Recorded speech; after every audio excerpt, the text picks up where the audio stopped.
Hello, everyone. Welcome back to Coffee Time, the podcast where we talk about real shit and we get real shit done. All right. So, on this episode of podcast, I'm joined by my best friend, Justin Avalos, and we're going to discuss a situation that's going on in Fort Hood. You've heard of Vanessa Gilligan, G. Okay, Vanessa G. Saying Vanessa G. I don't want to butcher the last name upon respect, right? But I don't want to focus on the case studies and the due process of what's going on here. I want to focus on what it's actually showing us in the military, that the military is all about the good, bad, and the uglies. Everything's highlighted in marketing that the military is good for you. You make a ton of money. The pick of the litter are accepted in the military. That's it. There's no bad people. So I want to focus on that for this podcast today, and I want you to welcome my good bud, Justin Avalos. What's up, Justin? Hey, how's it going, everyone? I'm the best friend. Yeah. You got a little upgrade. Yes. Ooh, shit. I But gotta yeah. I gotta pick, try to do these intros right and everything. But yeah, man, fucking Fort Hood. It's getting Yeah. wild in Texas over there, man. Yeah, right in my neighborhood. So a while back, I was first introduced to the story, the missing Marine out of Fort Hood. And of course, it's been getting a lot of publicity because the whole thing was the fact that she had accused a sergeant of hers, I believe, or a staff sergeant, something along the lines of that, Yeah, of I believe she is in the sexual army, by the harassment. way. Army. Yeah, A yeah. soldier.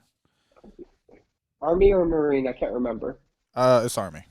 All right, Army. So yeah, the soldier that went missing. The biggest thing that's been coming out of that, other than the fact that she's missing, and there's still no indications of where she is. There's been a discovery of some remains, but they're trying to figure out, if it actually is her or not. But the biggest thing that came out from it was the whole sexual harassment slash assault that she put against one of her superiors. And that's been getting a lot of limelight on the military in general of, what's going on behind closed doors and why this stuff is just coming out now, you know? Yeah, like my feelings on it is finally we're kind of getting people to actually see what the military life is in a transparent lens, where it's not Hmm. like, hey, look at my uniform, I'm just this number, I proud serve United States of America, this and this and this, nothing can be wrong. Oh, they're rich because they're in the military. It's all good things, but then you go on deployment, you go on workups, you go to work, and you realize that people are people. People are shitty.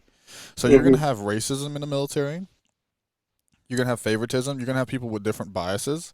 You're gonna have people that have like their own like totem pole of where like they stand and like what's important, what's not, and that will damage your career or your position or really put you in a bad spot sometimes.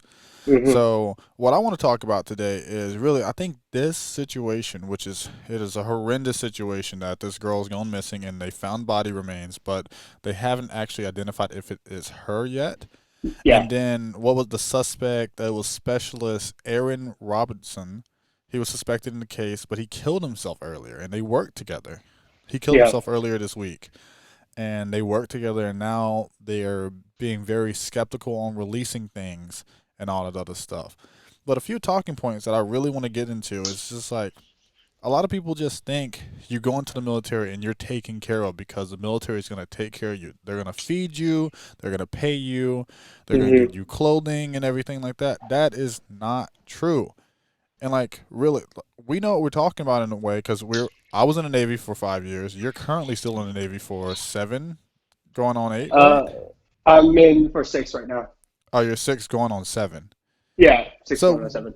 we have an opinion that is based on some factual evidence and some experiences Some and stuff that everything. we've seen while we've been out to sea on the ship and all that stuff. We've seen a lot of things that a lot of people don't know about. Like a lot of things that go behind the scenes that you know us as the military, we have to put on this facade, like we're these strong, unbreakable things, like we're these heroes that you're supposed to look up to, and that's not necessarily always the case when it comes to this type of stuff.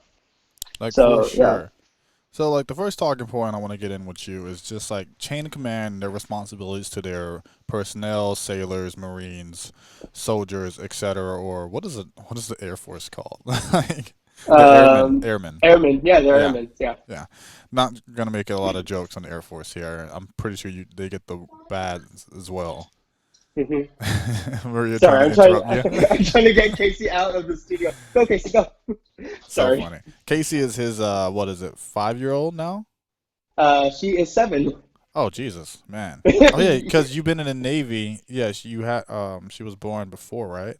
So Yeah, she was 6, born going on before I 7. was in the military. Yeah. Cute little girl. But yeah, so what was described to me as a chain of command was someone like honestly right off the bat you don't want to talk to because the only time you talk to your chain of command is when they're trying to talk to you to get you in trouble. Yeah. If you have any issues, you need to resolve it at the lowest level, and then if it doesn't resolve, you should either forget about it or make rank and make it better. Yeah. And I've seen this type of advice. It's not actually publicized. It's just one of those things like where you're gonna talk in the shop, like, "Oh man, I'm having some trouble. I probably should go to my chain of command to see if I can get some help." I'm not saying all chain of commands are like this, but in my experience and in becoming in that leadership position, I mean, like, have you talked to your chief? Have you talked to your LPO or like your well, whatever the titles are in the other militaries? Have you talked to your leadership? And they're like, no, because they don't care. I've heard that so many times. It's intoxicating and it's fucked up. Hmm. And I feel like I have the liberty of talking about this now because I have the liberty of being away from the military. Like I'm no longer a property of the United States Navy. So, yeah, what is your experience on chain of commands and the care for their soldiers and what they should care for and what they do not do?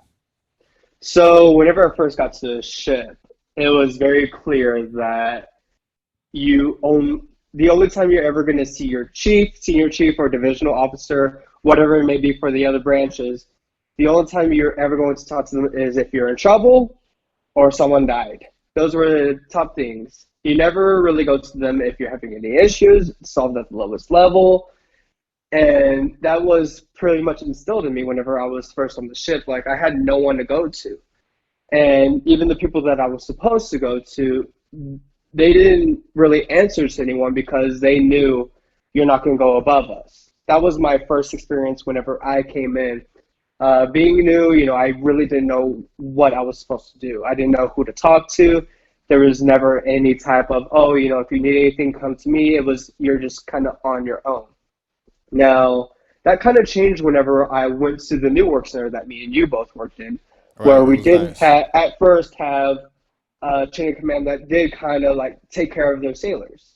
Like, they were still kind of like, strict, but at the same time, they took care of stuff. And that's something I could really appreciate. But the problem with the division we worked for is chain of command came and went like all the time. We went through so many chiefs, so many division officers, so you always had a taste of different types of leadership. We've had good and we've had terrible.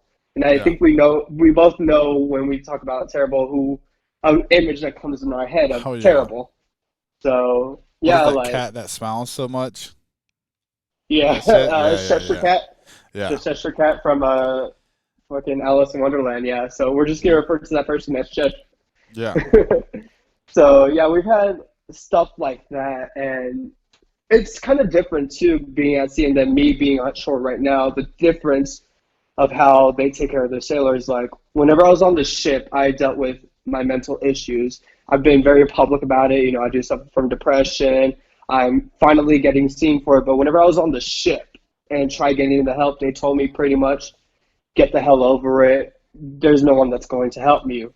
Well, So yeah, I had that stigma in my head, like, oh, well, whatever I'm going through, I just got to figure out by myself. But whenever I came here, it's a complete 180 to where they actually do care because it's such a small base and it's such a different lifestyle that you're actually going to get some help, you know? So that's kind of like my experience and the difference between being at sea and on shore. Those are the experiences with chain of command and getting help that I've received so far. okay. Yeah, Yeah. it is. It's just crazy, man. like let's I understand if you want to keep your opinions reserved because you're still active, Dude, I don't but give a shit. but it needs to be said. Like I want to Yeah, directly in the camera, guys. If you think that you're sending your 16 to 17-year-old or 17 to 18-year-old adolescent adult off to a wonderland that's called the military, that they're gonna be cared for and taken care of, it's not true. Like in our case, what I've seen it with different walks of life. People from coming from Nigeria, just joining the military to be a citizen and everything. From the southern part of the United States, New York, California, coast to coast. When you're on that bottom of the totality of the totem pole, you get treated like shit.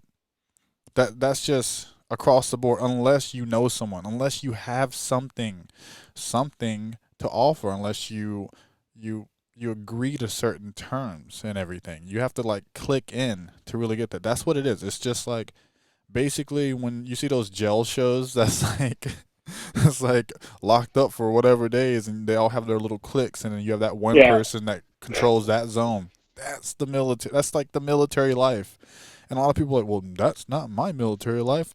Military life is what you make of it. No, that doesn't apply to everyone. You can't make a blanket statement and everything because I was pretty damn great at my job. You were good at your job. We don't didn't really experience a lot of stuff, but the shit that I saw is everyone is not dealt the same amount of cards. I mean, Mhm. the same deck from the same deck of cards. You can just be dealt a shitty fucking hand where you come in, and I saw this actually. You can't. This young chick came in. She was about 17, 18, and she was married. She was married, and she was very cute. All the guys flirting with her and everything like that. LPO flirting with her and everything like that, and then he touches her, like grabs her boob. Then she makes a complaint, and bro, they don't remove him, they don't suspend him, since he's years and years of in the military experience. He has that mentality is like they're gonna believe me, they're not gonna believe you, and then Mhm. she gets sent to S5 like on trash duty for the rest of her career. That's bullshit. Like these, like I need you guys to understand this is the shit that actually happens. So when there's reports about Vanessa going to, we're gonna say sapper, but I don't know the actual term for just sexual assault officer. That's all I'm gonna say. To report this, I can believe that it was reported, and nothing happened to her, her lead or her boss, cause they do that all the time. They're like, well, she's new. He has more honor, courage, and commitment. He's been serving the country longer, Mhm. so let's just believe him and let's do something with her, or like let's just not acknowledge it. She'll just shut up soon. And I believe, Yeah. I'm not saying I'm not making any. This is what happened, but in the experiences that I've seen, I am not um, dismissing it from the realms of possibilities because I know it's highly accurate in the Navy. So Yeah. or in the military life because I've met people in Marines that also get treated like this as well. Yeah, and me being like in the military, like I've had a fortunate career. Like I haven't really had the hard jobs and stuff like that, like a lot of people do. I've been very fortunate, but at the same time, like I do have a daughter, and if she came to me when she was of age and said, "Dad, I want to join the military," I would be against it because Dude, I yeah. know her being a young female, an attractive female, if she does turn out, not to have my genetics, but you know, an attractive female coming into a place where this type of stuff happens, I'd be very fearful. And it's such a sad thing because I've dealt with people that have come to me and said that something happened to them and what should I do? And I'll tell them, oh, you have to report it. Like, that's the biggest thing. And then they do that and nothing happens. No one believes them because they were a higher rank. They try sweeping it under the rug. The biggest thing is they'll send her somewhere else or send the other individual somewhere else. But even then, like, it's already been made public, and now that person has a stigma against them, and it makes their jobs a lot harder. Like, I've seen it multiple times, and there are some chain of commands that do take care of their sailors. I'm not saying all Yeah. chain of commands are terrible. There are some that do take care of their sailors, and will not tolerate that crap. But more times than none, it's going to go under the radar. Like, it's not going to be in the limelight. And me saying all this, I can get in trouble for this. And that's just such a weird thing. Like, I'm pretty sure if this video blew up and the Navy got their hands on whatever, my career would be over. And that's just a sad fact. Like, and I hate saying that, but the thing is, like, just because I'm in the military, I feel like I should be able to say my opinions, whether they're different for everyone else or not. I should be able to say this. These are the things I've seen. These are the things that we need to change. And if I get in trouble, then I get in trouble. At the same time, I gotta live my truth. Isn't it weird being in the military and not actually officially signing an NDA, and but then you actually have an NDA on you Yeah. because you're property of that?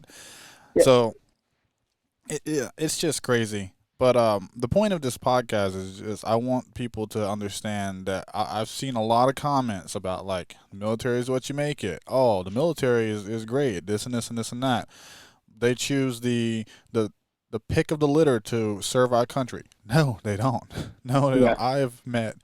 I think I've met more just shitbags and waste of life in the military than good people. Hmm. Like for real. Like for every five shitbags, you have one good sailor that could possibly have a high percentage of being converted to a shitbag because you are what you hang around. The Yeah. influence is so crazy because when you see you're working your ass off and nothing's getting like awarded to you, but then you see like the four shitbags that like basically take advantage of you and they get all the accolades and everything like and the praises, it makes you want to convert. It's a Yeah. terrible and hostile situation. And I have a great story for that you just said that. So in my old division, there was this sailor, motivated, nice shoes, was in all these, collaterals, was part of the, all these things for the ship, like all these organizations, top notch sailor. Like I looked at him, I was like, dang, I want to be that. Went all the way up to second class within a couple of years. Like he was just on his game.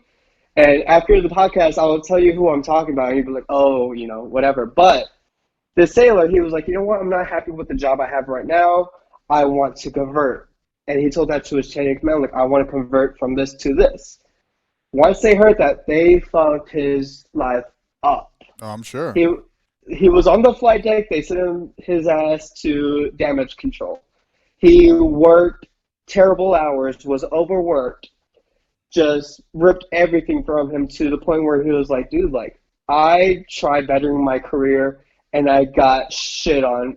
Highly motivated sailor, just brought down to the lowest level because they're like, you know what? You don't like us? We're going to treat you like shit. I know exactly what you're talking about too, because I Mm-hmm. wanted to be that guy as well. Like for Yeah. sure, I know exactly what you're talking about. He can dance pretty well too.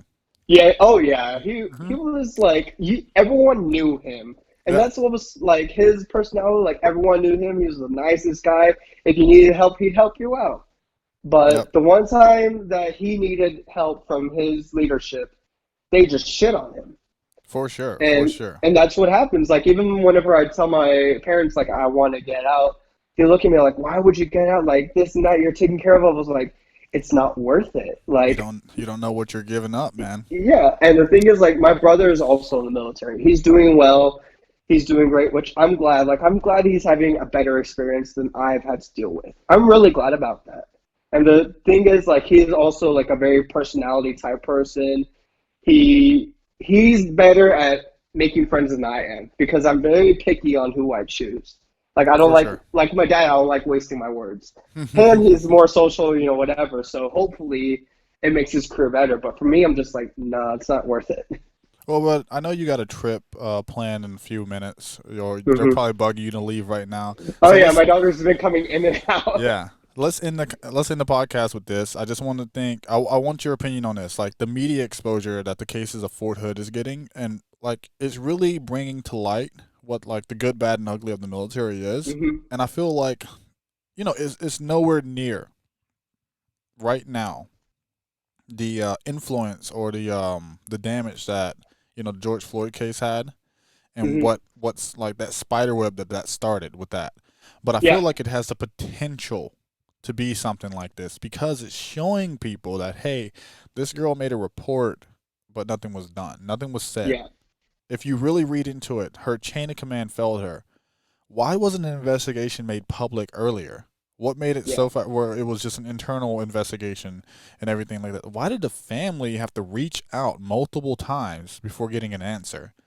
You know, Hmm. it shows like the level of shadiness that the military actually puts your daughter, your brother, mom, dad into, and like the situation. So I feel like this Fort Hood situation is very dark, but hopefully some policy changes happen. That some light's gonna come out of this, and it's Yeah. horrible that we have to have situations like this to actually get a focal point or someone like, I've been saying this for years. Listen to me, and now we lost a life. Well, we lost multiple lives, right? We have a Yeah. gentleman also. I don't know the gentleman's name, but he's also missing and everything. So Yeah. it's just crazy. Yeah. And, I hate saying this, but because of what's going on in the world right now, it's making everything like people are starting to now speak out against these things that are going on, which I'm glad, I'm glad.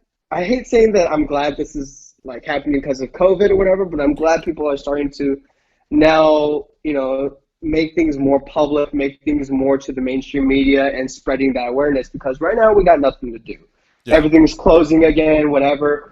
But the fact that people are now like, you know what, we're tired of not being listened to. We're going to keep speaking until you listen to us. I'm glad those things are happening. And I'm glad that so far everything's been peaceful with this Fort Hood case. I really hope that they find this girl and she's okay. And if unfortunately something happened, I really hope that the person responsible is going to face justice. And I hope that the military sees this and says, you know what, we need to make these changes. We need to start looking at the higher levels of chain of command and seeing what the hell's going on. Because they can say, oh, we're going to do this and we have the training every year. They can say all that. But until you take these things seriously and actually have these people accountable, nothing will change. yeah, for sure. All right, but I'm Yeah. gonna let you go. Any like call outs or anything that you want to do at the end of the podcast? Just for all the veterans out there and for all the active duty, if you've gone through stuff, just know that there are people out there that are willing to listen. There is ways to get help. I had to struggle in order to get the help I had, so don't give up. Yeah, a squeaky will get the attention it needs sometimes. Just squeak enough, talk enough. Don't allow them to silence your voice. And everyone, honestly, if you're active or veteran, you need to speak up about this. Show the truth about what military life is.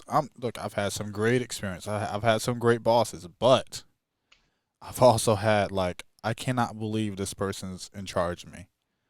Mhm. Like they are a menace to society and everything like that. How are you allowed to serve the United States military? I serve in the United States military and be like a poster. And I just know how disgusting you are as a human being and everything like that.